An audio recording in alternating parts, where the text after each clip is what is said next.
Hi all, Simon Pimenta here. So I want to talk about this topic of unlocking energy, speaking up.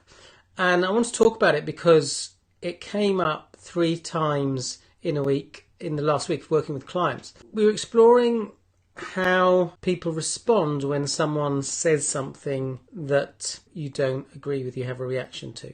And we explored how it affects our energy. Now, I've created a number of videos which are on the topic of energy and sort of how to unlock our energy. One is a video on rest, another is how to deal with relapses, so check those out on YouTube. So I want to ask you, is the following familiar? Someone makes a comment like, oh, MECFS is all in the mind, or MECFS isn't real, or you just need to pull yourself together, or I wish I could lie around all day. Now, you could be forgiven for saying things that aren't repeatable in polite company. You could be forgiven for saying things to that person like, you're talking nonsense, or I'm not going to dignify that silly statement with a response. A strategy that one of my clients shared was to just say, be nice, and when they start justifying themselves, just repeat it. Be nice. And when again they say, yeah, but, just say, be nice, and usually they'll be quiet after that. If we do respond in this way, then some of those responses might get you into an argument, and you sort of do lose the high moral ground. So it's completely understandable if you react in one of those ways.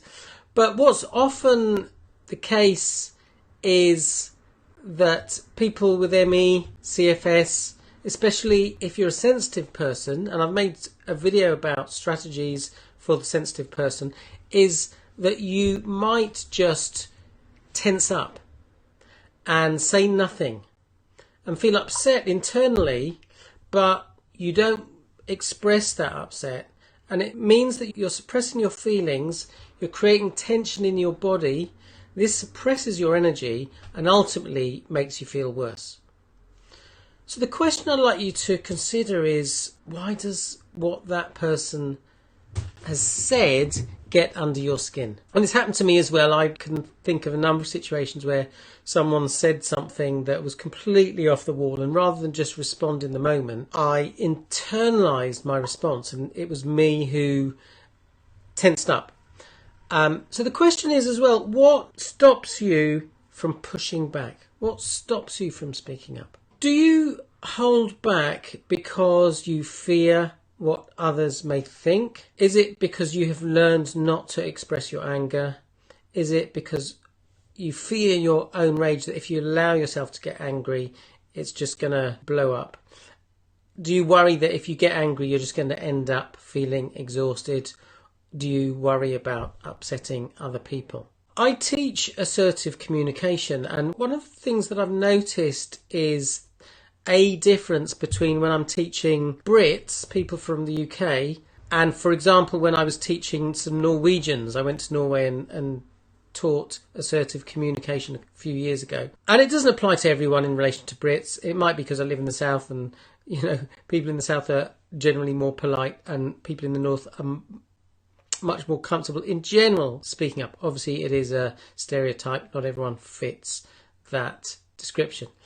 But what I notice is that British people often said to me when they're doing assertive communication, I'm worried about hurting others' feelings, so I don't speak up.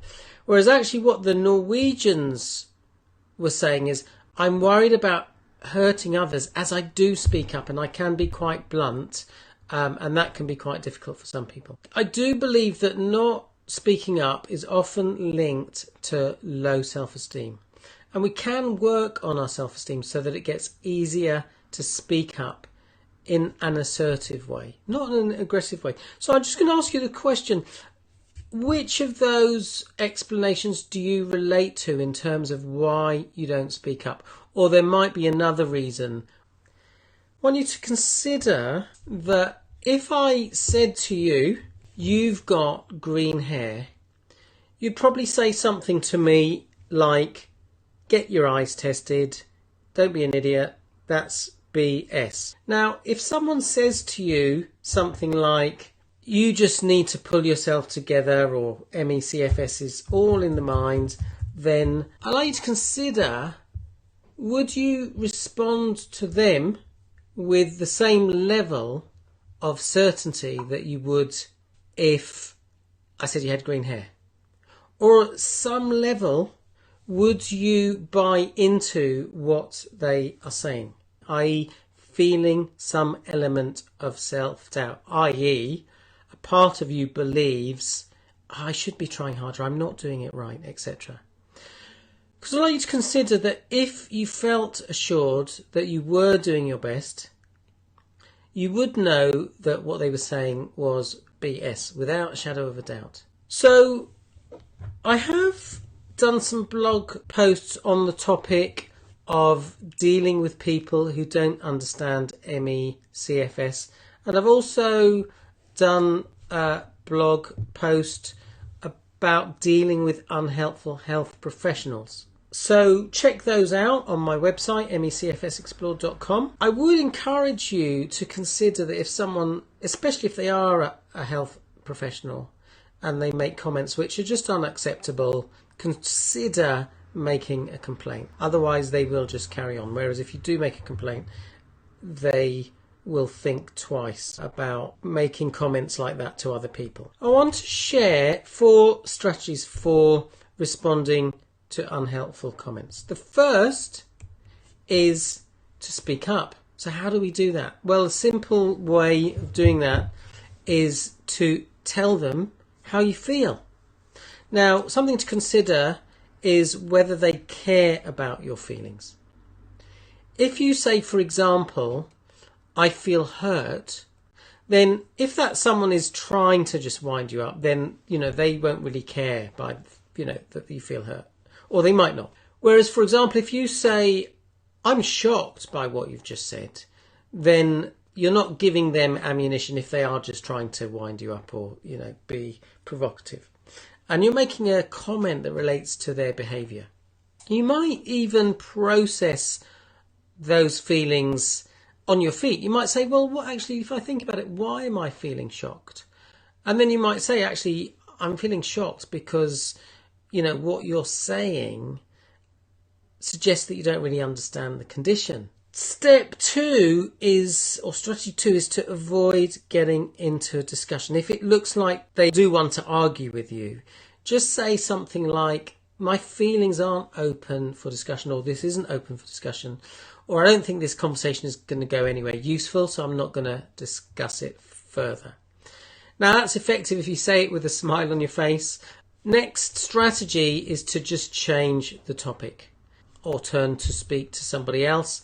If they don't let it go, then consider it just walking away. I really encourage people to work on self-acceptance. Consider that the more you're able to be at peace with the fact that for now you have this condition, you recognise that it's a real physical condition, you're doing your best to deal with it and make improvements, the more you'll be able to let go of the views of others. So why is it important to respond to unhelpful comments? Well, number 1, your feelings matter.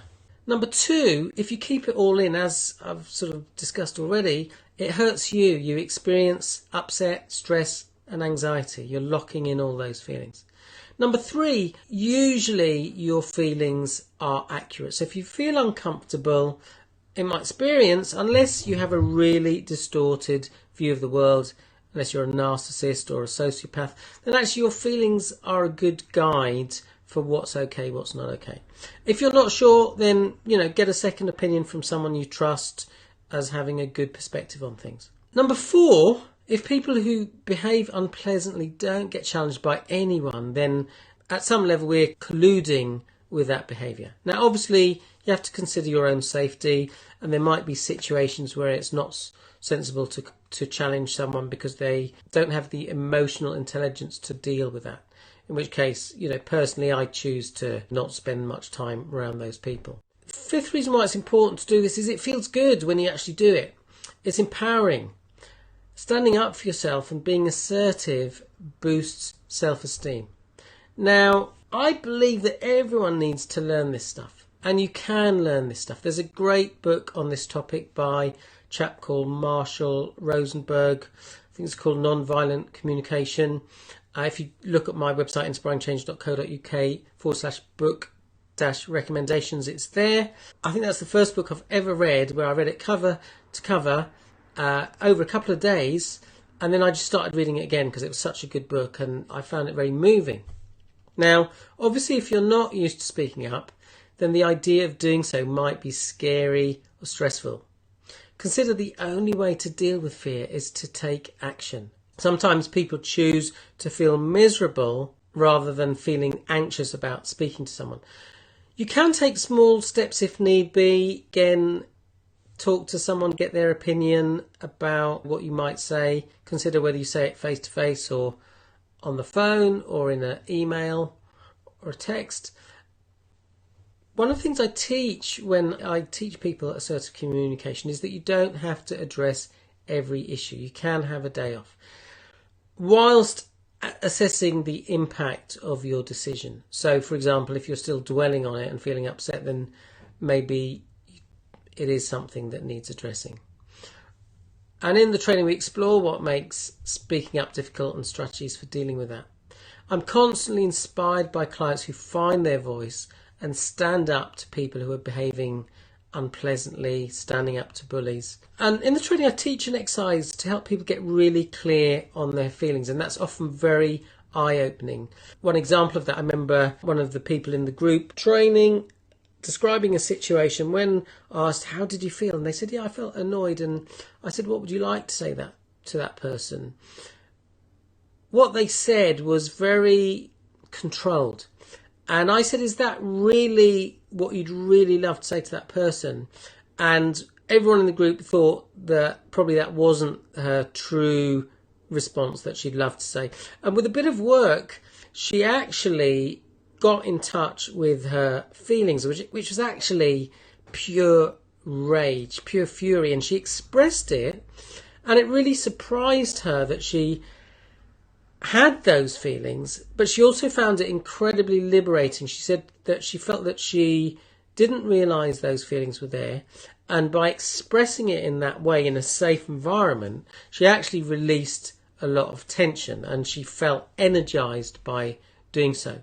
So I hope you found that useful. So let's finish with a brief relaxation exercise. So what I'd like you to do is just to close your eyes, make yourself comfortable,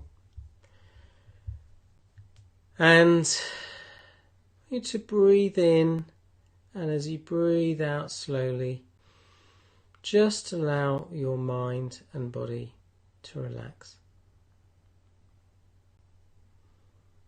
And again, as you breathe in slowly and breathe out slowly, just let your mind and body relax.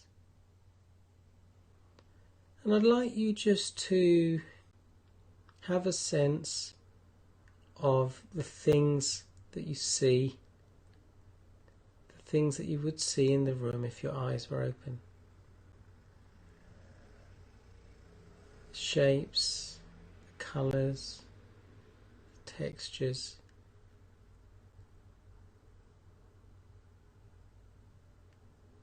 I'd like you just to be aware of any sounds that you hear other than the sound of my voice.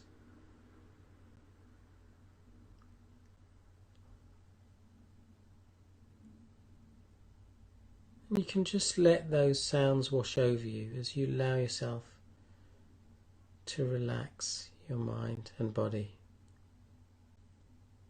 Just be aware of your body, the position of your feet, your legs, your arms, your hands. Just noticing the contact between your body and the surfaces touching your body. Just be aware of the support that your body is getting right now. And as you do, as you breathe in and out, just letting your body relax even more deeply.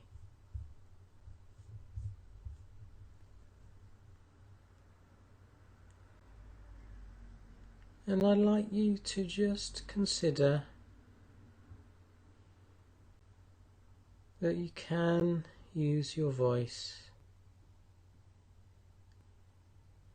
when you need to express your thoughts, your feelings in those situations where you feel it is appropriate to do so.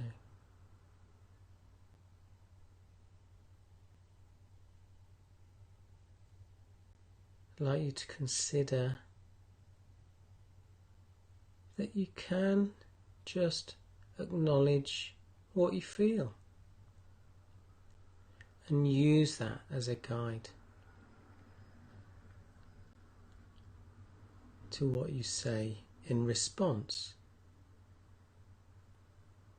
I'd like you to consider that your feelings do matter.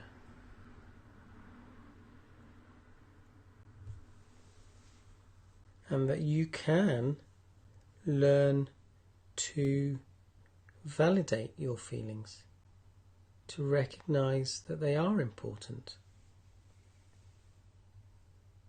and that others can learn from you.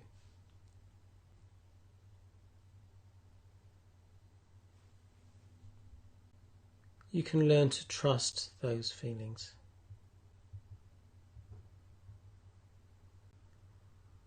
And that you can learn to speak up in an assertive way, in a way that is honest, respectful, and transparent,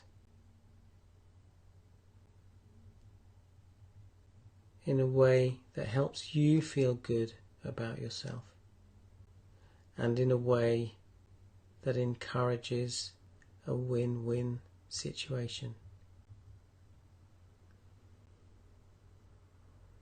You can recognize that you are not responsible for another person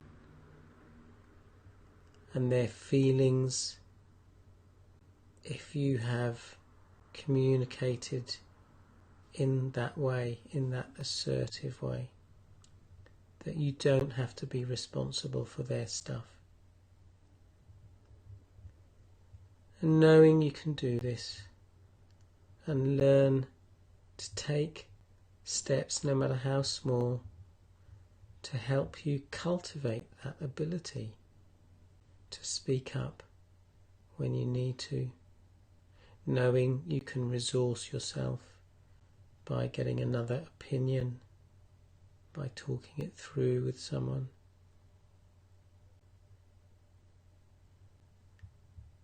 Recognizing this is an area where you can grow and develop,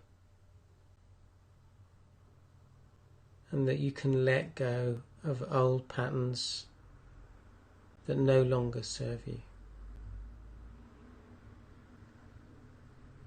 So I'd like you just to spend a moment just digesting those ideas, and in a moment, on the count of 5, when I get to 5, you'll be ready to open your eyes.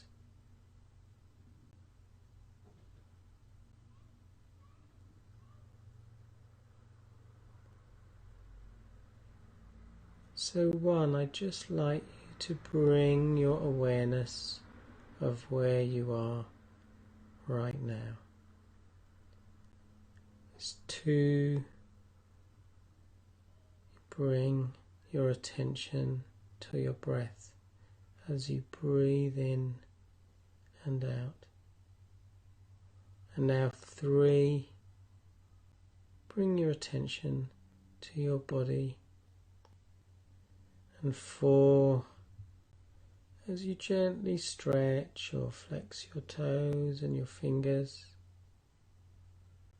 5, when you're ready, I'd like you to open your eyes and come back to the room.